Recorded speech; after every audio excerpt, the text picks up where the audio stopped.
The infirmary at MacArthur Military Base was a sterile bubble of warmth amid the Antarctic desolation, its fluorescent lights buzzing faintly over the hum of the heater struggling against the sub-zero cold. Beyond the reinforced walls, the wind tore across the ice, a relentless howl that had become background noise to the small crew stationed there. It was just after 2 a.m., and the night shift medics, Dr. Sam Carter and Nurse Lila Hayes, were sipping lukewarm coffee, their conversation a dull murmur about supply delays. That fragile calm shattered when the double doors exploded inward, the metal hinges groaning as a squad of 5 soldiers stumbled into the room. Their uniforms were tattered, streaked with frost and dark smears of blood, but what struck Carter first was the absence of any insignia. No patches, no rank, nothing to mark them as part of the base's contingent. They looked like ghosts dragged in from the storm. One of them, a lean man with wild, bloodshot eyes and a face smeared with grime, staggered forward and collapsed onto the nearest cot. He clutched his leg with trembling hands, his breath coming in ragged gasps. Carter rushed over, his coffee spilling forgotten on the floor, and froze at the sight. The man's pant leg was shredded, revealing razor-thin incisions, dozens of them, slicing through flesh and muscle, deep enough to expose the white gleam of bone. These weren't scratches or jagged cuts. They were precise, surgical, like something had carved him with a blade finer than any scalpel. Blood oozed slowly, staining the cot red, and the man's screams filled the room, raw and unhinged. They were frozen, and we let them loose. Lila dropped her clipboard, the clatter lost under the soldiers' cries, and fumbled for a trauma kit. The other 4 soldiers stood near the door, their faces pale and hollow, eyes darting to the shadows as if expecting something to follow them. They gripped rifles, standard-issue M4s, Carter noted, but their hands shook, barrels dipping toward the floor. One, a broad-shouldered figure with a patchy beard, muttered something under his breath, too low to catch, while another, a woman with a buzz cut, pressed her back to the wall, scanning the room. Carter knelt beside the injured man, trying to stabilize him, but the wounds defied logic. Too clean, too deep, and yet he was still conscious, still screaming. What the hell happened out there? Carter demanded, his voice sharp over the chaos. The lean man's head lolled toward him, sweat beading on his ashen face despite the cold seeping through the cracked doorway. "Striders," he rasped, the word barely audible before another scream tore from his throat. "We found them, under the ice, and they woke up." His fingers clawed at Carter's arm, leaving bloody streaks on the medic's coat. Carter exchanged a glance with Lila, who was already prepping morphine, her hands trembling. The other soldiers offered no explanation, their silence heavier than the injured man's cries. Outside, the wind rose to a shriek, rattling the infirmary's small windows, and for a moment, Carter thought he heard something else. A faint, rhythmic tapping against the glass, gone as soon as he noticed it. He pushed the thought aside, focusing on the patient. The incisions weren't clotting properly. Blood kept welling up, defying pressure bandages. "Get me more gauze," he barked at Lila, who nodded and darted to the supply cabinet. The room smelled of iron and fear, the air thick with unspoken questions. Who were these soldiers? What operation had they been on? MacArthur was a small outpost, a mix of military grunts and researchers, and Carter knew every face. None of these belonged. He glanced at the broad-shouldered soldier, who finally spoke, his voice low and cracked. "We need to warn the base. They're coming." "Who's coming?" Carter pressed, but the man just shook his head, eyes fixed on the door. The injured soldier seized again, his back arching off the cot, and his screams dissolved into a choked sob. "Striders, they don't stop." His words trailed off as Lila injected the morphine, his body slumping into a restless daze. The medics worked in tense silence, stitching what they could, but the wounds seemed to resist every effort, as if they were alive, widening under their hands. Beyond the infirmary walls, the storm grew louder, and Carter couldn't shake the feeling that something was out there, listening, waiting in the endless white. Captain Mara Klein stood in the command center, her boots planted firm on the scuffed linoleum, arms crossed as she stared down the 4 uninjured soldiers. The infirmary had stabilized their wounded comrade, Private Hale, they'd called him, but his ravings about striders and frozen things waking up had lit a fire under her. MacArthur Military Base was her domain, a remote speck on the Antarctic map, and she didn't tolerate mysteries, especially not ones that bled into her infirmary at 2 a.m. The room was dim, lit by flickering overheads and the soft glow of monitors tracking the storm outside. Her second-in-command, Lieutenant Reese, hovered nearby, his fingers tapping nervously on a clipboard. "Start talking," Klein said, her voice cutting through the hum of the base's generators. "Who are you, and what the hell happened out there?" The soldiers stood in a ragged line, their rifles slung over shoulders, frost still clinging to their gear. The broad-shouldered one, Sergeant Daniels, he'd grunted earlier, stepped forward, rubbing a gloved hand over his patchy beard. His eyes were sunken, like he hadn't slept in days. "We're a recon team," he said, voice rough. "Off the books. Orders came from higher up, way higher than you. Drilling op 15 miles east. Classified." Klein's jaw tightened. Classified didn't mean squat when it landed on her doorstep. "Drilling for what?" she snapped. Daniels hesitated, glancing at the buzz-cut woman beside him. "Corporal Vega," she'd said. Vega nodded, and he continued. "Ice core samples at first. Geological survey. But we hit something, a pocket, a cavern sealed under the ice. Been there forever, maybe millions of years." His voice dropped lower. "They were inside." "They?" Reese interjected, his pen pausing mid-scribble. Daniel swallowed hard. "Striders. That's what Hale started calling them. Tall things, 8, 9 feet maybe, skinny as hell but fast. Limbs like blades, sharp enough to cut through anything. They were frozen, locked in the ice like statues. We thought they were dead." He paused, his breath hitching. "Until the drills got too hot." Klein's mind raced. She'd heard rumors of black-budget projects in Antarctica, deep ice anomalies, whispers of things buried since the continent froze over, but nothing concrete. "You thawed them," she said, not a question. Daniels nodded grimly. "Heat drills melted the ice around them. We didn't know what they were until one twitched. Then they all started moving, 3 of them, at least. Silent, no sound, just awake." Vega spoke up, her voice clipped and steady despite the tremor in her hands. "Hale was closest when it happened. One of them swung its arm, barely saw it move, and he went down screaming, leg torn open. We fired everything we had, bullets, grenades. Didn't even slow them. We sealed the cavern with charges, but 3 got out before the collapse. We ran." She met Klein's gaze, unflinching. "They're out there now."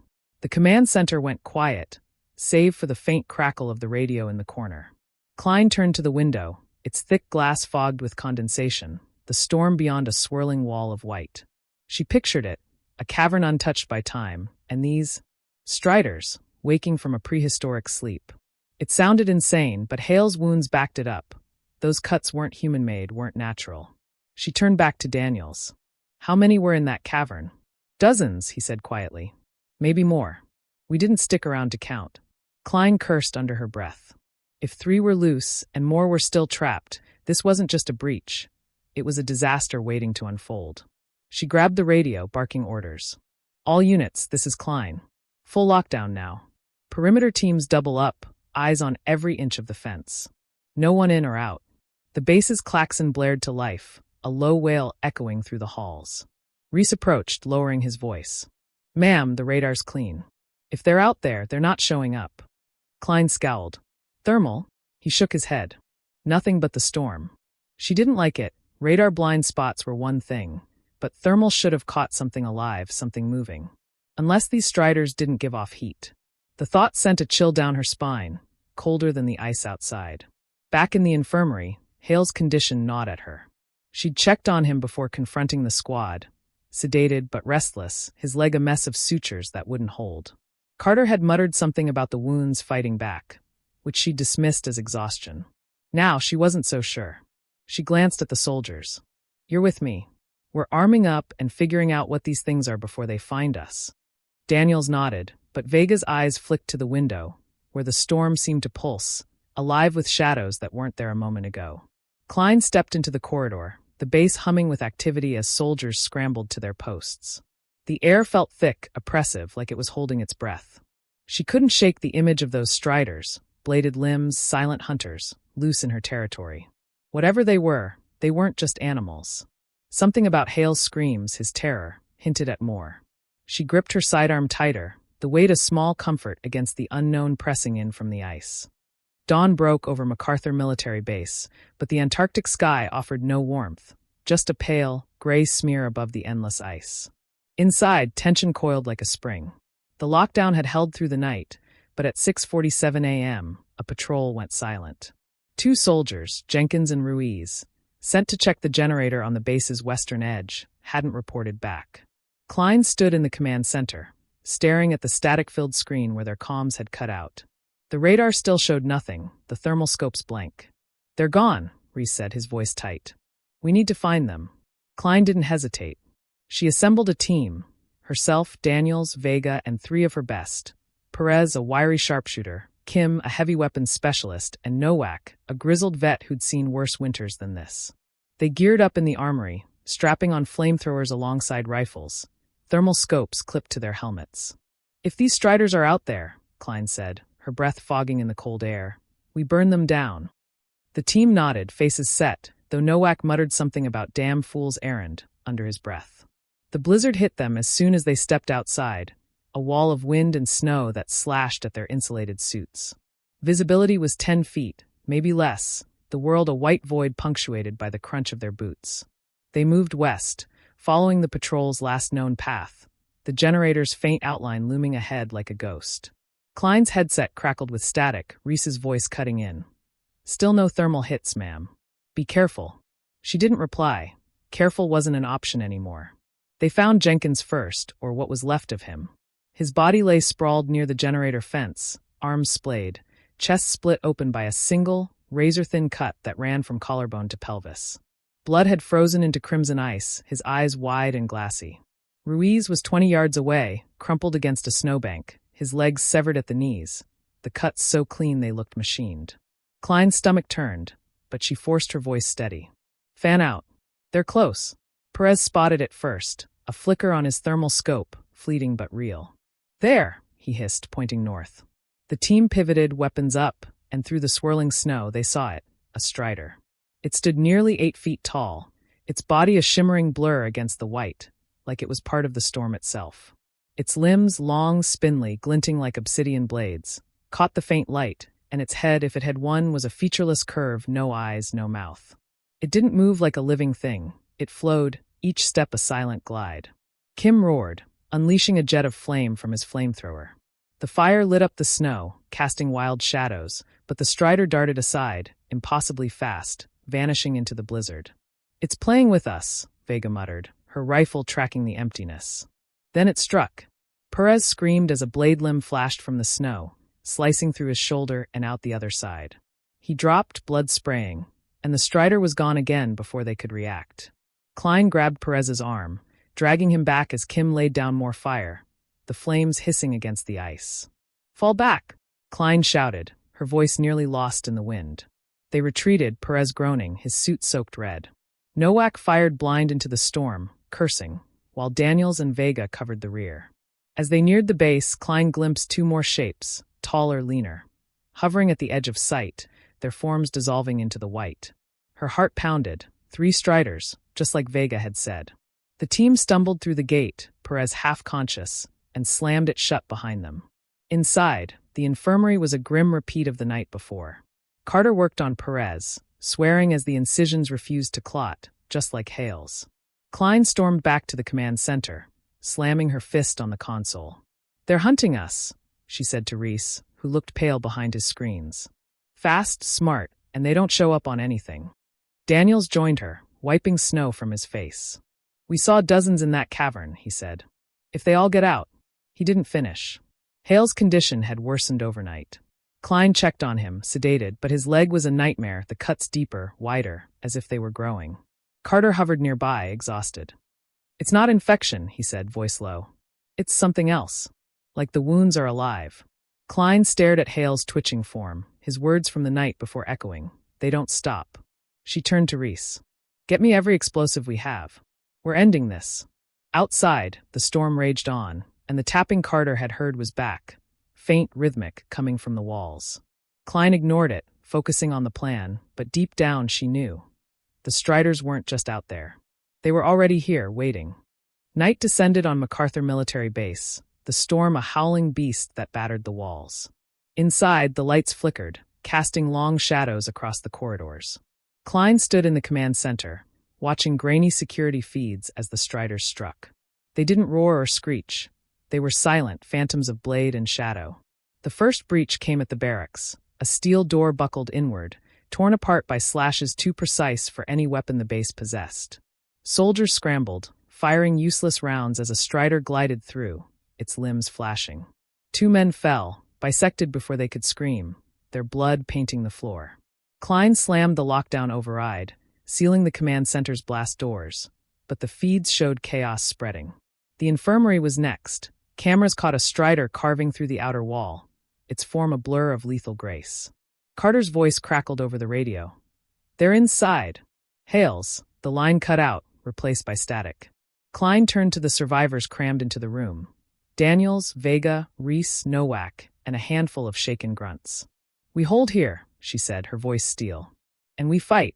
The feeds flickered as striders tore through the base, labs, storage, the mess hall, all reduced to slaughterhouses. Their silence was the worst part. No growls, no footsteps, just the whistle of their blades through air and flesh. Klein's team barricaded the room with desks and crates, weapons trained on the door, but the walls trembled with faint, rhythmic taps, like knives testing the metal. Hale's words haunted her. "They don't stop." She glanced at Daniels. "What were they guarding?" she demanded. He shook his head, pale. "Don't know." The cavern went deeper. Tunnels, maybe something bigger. Hale saw it, kept mumbling about it. Klein's mind spun. Ancient predators didn't guard nothing. Something was down there, and these striders were its sentinels. Before she could press further, the door shuddered, a thin line slicing through the steel. "Here they come." Nowak roared, hefting his flamethrower.